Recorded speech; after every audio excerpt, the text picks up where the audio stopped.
soit ce vendredi, soit ça va être mardi prochain. Mais bon, dans ces jours-ci en tout cas. Donc il y a pas tous les livres que j'ai lus parce que tout simplement il y en a qui étaient à la bibliothèque et il y en a que je ne sais pas où ils sont.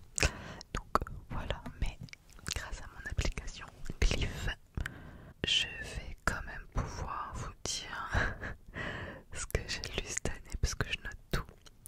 Je fais des étagères, c'est une application où on peut classer un peu ses lectures, trouver des lectures similaires, suivre des lecteurs, enfin commenter ses lectures. Moi j'ai cette application parce que j'aime pouvoir me rappeler de ce que j'ai lu parce que je lis tellement que au bout d'un moment sinon on se perd.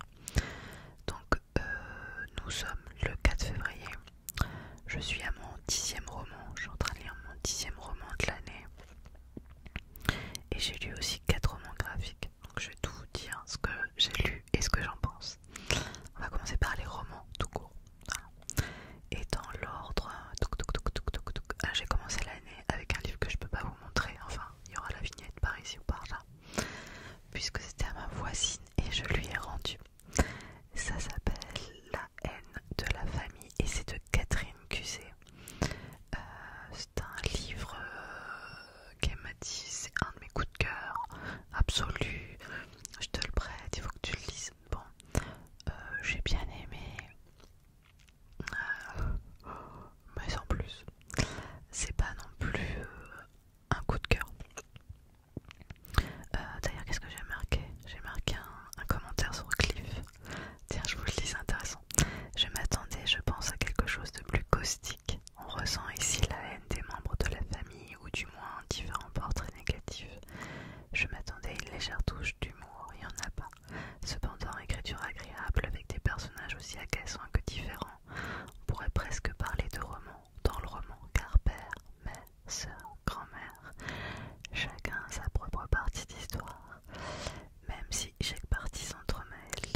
Une amie m'a prêté ce livre en me disant que c'était un de ses plus gros coups de cœur. De ce fait, je pense que j'attendais beaucoup de cet ouvrage. J'ai passé un agréable moment, mais pour moi, il n'y a pas eu cette étincelle qui rend une lecture inoubliable. C'est bien, mais voilà tout. Voilà la vie que j'avais laissée sur l'application Glyph. Donc en gros, c'est des portraits, c'est dans une famille et ça balance que de la haine sur tous les membres de la famille, que ce soit le père, la mère, la soeur, la grand-mère, il y a toujours quelque chose à dire. Et je pensais que la façon où c'était amené, ce serait un peu cocasse, un petit peu rigolo. Et j'ai pas vraiment, en fait, c'était de la haine pour la haine. Et du coup, je suis passée à côté. Voilà. Ah, le deuxième livre, je peux vous le montrer. C'est ceci.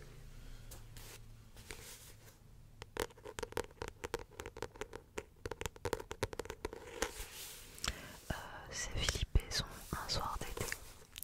Je l'ai acheté en juin dernier, je l'ai lu qu'en janvier. Bon, moi je l'ai lu. Non, parce qu'en fait je voulais pas le lire cet été parce qu'en fait je l'ai acheté au salon du livre de Nice.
Si vous aimez la lecture, si vous suivez un petit peu ce qui se fait en livre en ce moment, vous habitez dans une grotte si vous n'avez pas entendu parler de La femme de ménage, puisque ça a été, enfin en tout cas le tome numéro 1, a été le livre le plus vendu en France en 2024. Ceci est le livre numéro 3.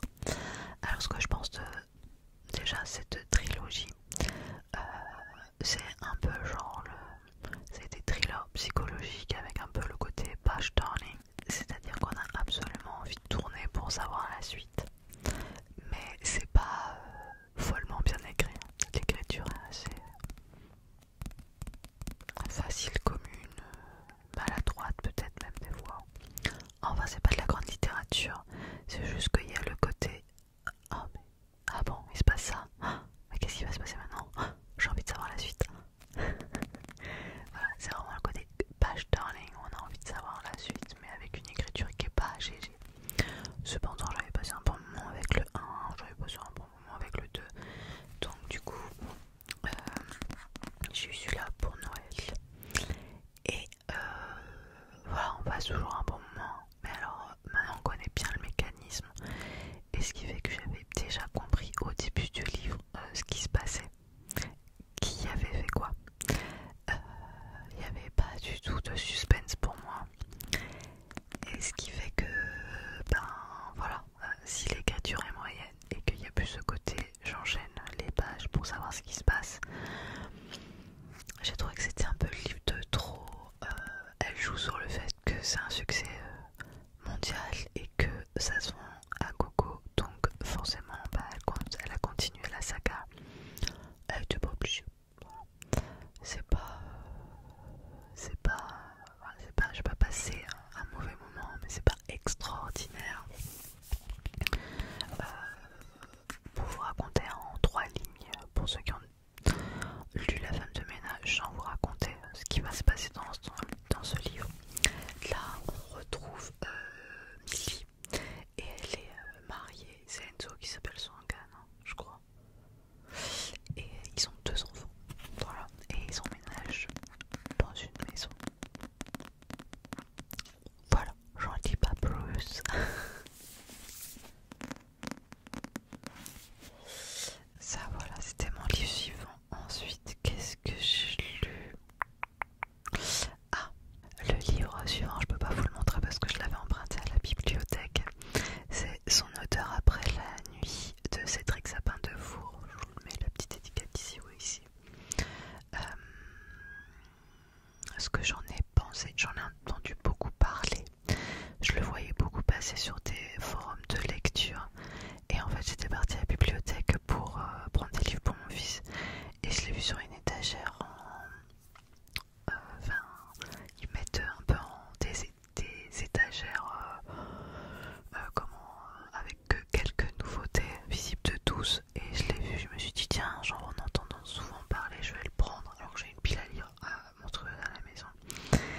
Et ce que j'en ai pensé, alors déjà l'histoire en quelques mots, c'est juste une déclaration d'amour à son chien. Donc c'est l'histoire d'un gars qui a un bouvier bernois et voilà, il a le bouvier bernois, la vie avec son bouvier bernois, et quand son bouvier bernois meurt, je vous spoil pas, on le comprend dès le début du livre. Donc c'est tout autour de ça, cette relation entre cet homme et son chien. J'ai lu des critiques où il y avait des gens qui disaient l'écriture bidule, elle est trop pénible. Alors moi au contraire, l'écriture je l'ai trouvée très belle et poétique. Cependant voilà, c'est que peut-être ça me touchait pas assez parce que je n'ai pas de chien. Peut-être ça fait la même chose pour des gens qui lisent des histoires de liens, de parentalité. Mais là pour le coup j'ai pas de chien, j'ai pas de chat non plus, enfin j'ai pas d'animaux, et j'en ai jamais eu surtout. Donc je pense que c'est un livre qui peut émouvoir aux larmes peut-être quelqu'un qui a eu ou qui a un chien. Moi au bout d'un moment j'ai trouvé ça un peu longué sur son histoire de déclaration d'amour à son chien.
sur ma région. Tiens, je vous lis le commentaire que j'avais laissé sur Cliff.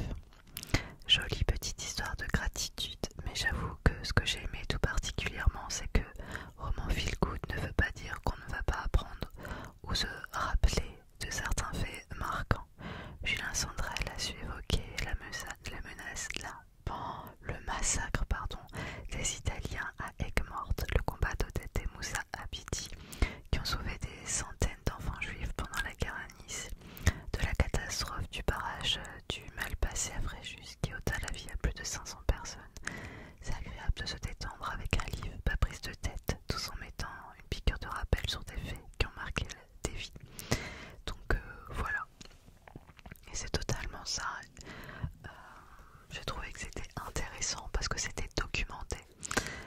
C'est pas juste du feel good, juste comme ça. Il y a quand même des choses où, voilà, quand on prend la vie d'Odette et Moussa Abidi qui se sont battus pour sauver des enfants juifs et qui les ont aidés ils les cachaient dans des écoles catholiques pour pouvoir les sauver. Quand tu apprends voilà, le massacre des Italiens à Aigues-Mortes, ça on n'en parle jamais, mais c'est quelque chose d'atroce. Donc voilà, je trouve que c'est bien et je passe un agréable moment. Ça, qu'est-ce que j'ai lu après, qu'est-ce que j'ai lu? Le problème c'est que quand je vous fais des updates, j'ai toujours peur de trop en dire, car je déteste qu'on me spoil un livre. Le livre d'après, je pourrais pas vous le montrer, tout simplement parce que je l'ai prêté à Brian et qu'il sait pas où il l'a mis. Bon, il va le retrouver. J'ai lu Le Réveil de Laurent Gounel, que j'avais trouvé dans une boîte à livres en Bretagne pendant les vacances. Et j'ai adoré. C'est vraiment un livre sur comment on manipule les esprits, la manipulation de masse, comment c'est utilisé dans la publicité par les politiciens, dans la vie de tous les jours, dans la vie de tous les jours, pas toi et moi, comment nous on est influencés sur plein de choses, comment ça a été utilisé par l'Allemagne nazie, comment voilà, sur plein de choses et ça permet d'ouvrir les yeux, d'essayer de se poser les bonnes questions et c'est très richement documenté. J'ai trouvé ça très pertinent, c'est pas très long à lire, je crois qu'il y a 200 pages à peine. Je vous le conseille, c'était pas mal du tout. Ensuite, qu'est-ce que j'ai lu? J'ai lu ceci.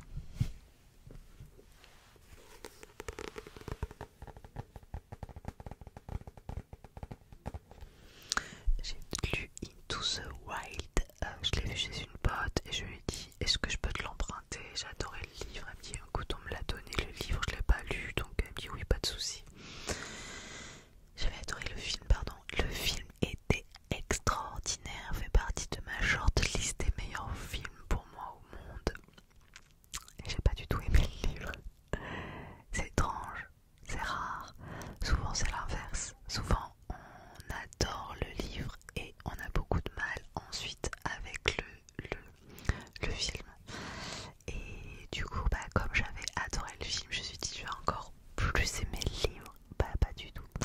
Et j'ai remarqué que c'est assez rare quand voilà, le film dépasse les ouvrages, mais c'est souvent le cas, quand ça arrive en tout cas, c'est souvent avec des œuvres américaines. C'est-à-dire que on m'a souvent dit Forrest Gump, regarde le film qui est génial, on est tous d'accord là-dessus. Apparemment, le livre est pas terrible.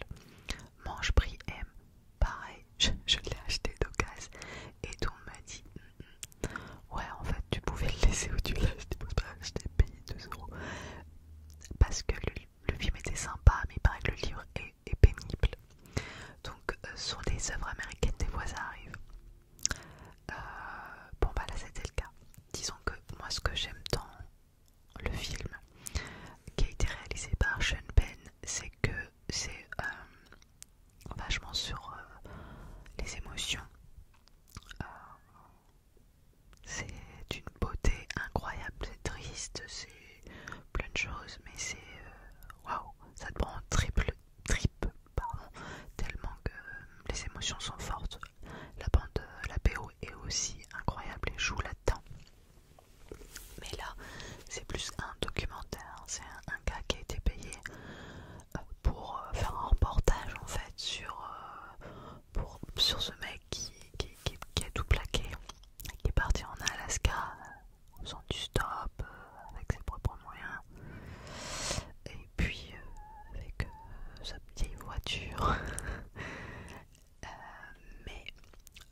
c'est son plus connu, en BD en tout cas.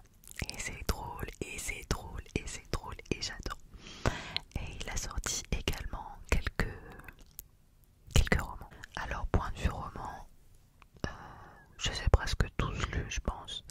Il vient d'en sortir un nouveau qui s'appelle Fort à l'amour, que j'ai pas lu parce qu'il vient de sortir et que j'aimerais bien voir. Je n'ai pas lu son tout premier qui s'appelle Vigurec, que j'ai essayé de voir s'il avait à la bibliothèque et ils l'ont pas, donc il va falloir que je me l'achète. Le premier roman de lui que j'ai lu, c'était Le Discours. Ah, c'est le meilleur. Si vous devez lire un seul roman de Fabrice Caro, c'est Le Discours. Il y avait eu un film qui était sorti au cinéma, plein de gens qui disent qu'il est rigolo. Moi je l'ai vu après l'avoir lu, et franchement le livre est 15 000 fois mieux que le film. Donc il y en avait un que j'avais pas trop aimé en livre. C'était le journal d'un scénario que j'ai trouvé très en dessous les autres. Sinon, qu'est-ce qu'il a sorti? Il y a Broadway aussi que j'ai lu de lui. Je sais plus, enfin il y en a plusieurs. Et donc là, il y a Samouraï. Samouraï, c'est très marrant. C'est du Fab Caro quoi. Fabrice Caro adore partir sur un mec, l'histoire d'un mec d'une quarantaine d'années, un peu un loser. Voilà. On part toujours de ce constat et ensuite voilà, il lui arrive des trucs. Donc ce gars-là, il s'appelle Alan et il s'est mis en tête d'écrire un livre. Il lui arrive tous les malheurs du monde. Sa femme l'a quitté quelques jours après, son meilleur ami d'enfance s'est suicidé. Bref, il est pas bien et il doit, ses voisins, qui sont des amis à lui, lui ont demandé de garder la piscine, s'occuper de leur piscine pendant qu'ils sont partis en vacances. Et ça va pas se passer comme il faut. Et il s'est dit bon bah je vais en profiter, je vais me mettre à côté de la piscine et je vais écrire. Voilà, en gros, puis il lui arrive des trucs. Puis il a des amis qui veulent lui en faire rencontrer des filles. Bon, en gros c'est ça. C'est marrant, c'est tout court à lire, hein. Je sais pas combien de pages, 200 et quelques, 230, 40, j'en sais rien. Facile, drôle, sympa comme tout. Et le dernier livre, roman que j'ai lu, celui-là.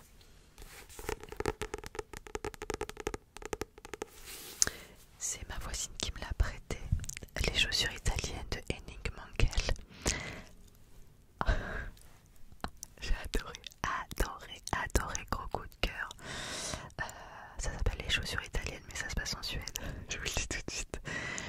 C'est l'histoire d'un chirurgien qui est à la retraite, mais qui a arrêté de travailler depuis un moment parce que bah il y a eu un truc, je te dirais pas quoi. Et du coup, il s'est réfugié dans l'île où habitaient ses parents avant, qu'il a hérité, une île qu'il a que pour lui, en Suède, dans un endroit désertique où il fait froid. Et il habite là, tout seul avec son chien et son chat. Et puis tout d'un coup, un jour, il sort de chez lui et il voit une vieille femme en déambulateur sur de la glace. Il se dit mais qui c'est? Et voilà que son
naissance un peu de l'instinct de son cousin. Je dis pas plus parce que j'en sais pas plus. Pour le moment c'est pas mal. Ça c'était pour les romans. J'ai lu aussi des romans graphiques. Alors qu'est-ce que ça me dit sur Cliff? Alors, roman graphique, j'en ai moins à vous montrer. J'ai lu celui-ci. Et travailler et vivre de Fabien Toulmé. Énorme coup de cœur, énorme coup de cœur. C'est dans sa collection Les Reflets du Monde, c'est le tome 2, ça peut se lire sans avoir lu le tome 1 puisque ça n'a rien à voir. C'est absolument génial, je suis fan de toi Fabien Toulmé, si tu vois un jour mes vidéos, je suis fan de toi. Nous sommes donc en voyage à travers le monde, nous sommes dans 3 pays différents, on va avoir 3 réflexions différentes sur le monde du travail et le rapport par rapport à l'humain. Et voilà, on va rencontrer, on va partir aux États-Unis. Déjà par rapport à, on va suivre pas mal de gens pour voir toute cette, vous savez, quand il y a eu le Covid, ça a réveillé pas mal de gens en se disant mais attends, qu'est-ce que je fais dans ce boulot, ça me correspond pas, j'ai envie de faire autre chose, blablabla. Et du coup bah ça a un nom, je me rappelle plus comment ça s'appelle. C'est des personnes qui ont tout changé du jour au lendemain. Et voilà, il va rencontrer des personnes aux États-Unis qui ont tout bousculé dans leur vie. Et puis il va partir aussi aux Comores pour rencontrer des gens qui font de l'ilang-ilang, je crois, un truc comme ça. Je le marque pas derrière, bon, enfin, bref. Et on se rend compte que bah, les Comores c'est un des endroits les plus pauvres au monde et voir les conditions de travail là-bas, le nombre d'heures, le très peu payé, hyper compliqué. Et on part également en Corée où le travail c'est presque c'est de l'esclavage tellement ils travaillent comme des tarés et c'est un endroit où il y a énormément de gens qui mettent fin à leur vie parce qu'ils sont en dépression par rapport au travail et il y a aussi beaucoup de gens qui meurent d'épuisement à cause du travail. Voilà. Je sais qu'en ce moment il y a beaucoup de jeunes qui sont à fond sur la Corée. C'est dû à la K-pop, c'est dû à toutes ces séries aussi qu'on voit. Mais en fait, je pense que c'est pas si simple que ça de vivre là-bas. Il y a plein de choses cool bien sûr, mais toute cette culture qu'on voit, même la nourriture c'est trop bon et tout. Mais je pense que c'est extrêmement compliqué. C'est ce que, en tout cas, Fabien Toulmé nous montre par rapport au travail, en tout cas là-bas. Ensuite, j'ai lu une adaptation du livre La Tresse de, comment elle s'appelle d'ailleurs, elle s'appelle de Laetitia Colombani je crois. Et passez votre chemin, en fait je voulais juste voir ce que c'était les adaptations BD, il y en a plein en ce moment, je voulais voir ce que ça donnait les adaptations BD des romans. Ouais, on retrouve toute l'histoire mais il n'y a pas d'émotion, je vois pas l'intérêt. Enfin, je n'ai pas trouvé ça génial. Voilà. Passons. Et ensuite, je vous les ai montrés lors de ma vidéo mes cadeaux de Noël. J'ai vu ceci que j'ai lu. Donc, il y a le tome 1. Moi, ce que j'aime, c'est les monstres. d'Émile Ferris. Regardez-moi la beauté de ces illustrations. Non, c'est incroyable. Et j'ai lu bien sûr le tome 2. Bon bah voilà, par contre je me suis rendu compte qu'il y a un tome 3 forcément. Et vu qu'elle a mis 6 ans pour faire le tome 1 et 7 ans pour faire le tome 2, je suis pas prête d'avoir la suite. Du coup je suis un peu frustrée. J'aime pas avoir commencé un truc quand je peux pas avoir la suite. J'essaie de vous montrer quelques images. C'est incroyable.